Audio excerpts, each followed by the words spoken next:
Microsoft's July 1st, 2026 price hike for Microsoft 365 is more than just a budget increase. It is a wake-up call for every organization to rethink how they use their licenses and technology investments.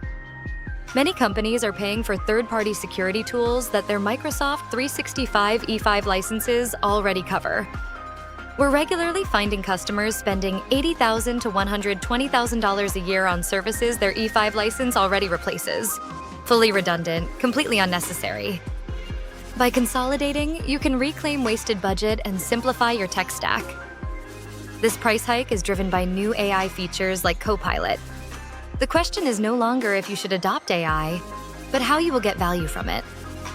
Identify high-value users and departments, such as legal, compliance, or remote teams, where AI can deliver real productivity gains. Not every employee needs the most expensive license. Audit your user base, map roles to the right licenses, and activate built-in security tools like Intune and managed extended detection and response. This can replace fragmented, costly third-party solutions. Move from passive paying to operational excellence. We can work with you to conduct a total cost of ownership analysis, optimize your licenses, and enable your teams. The 2026 deadline is your chance to turn a price hike into a strategic advantage. Provision Networks optimizes critical infrastructure performance across networks, AI, and energy.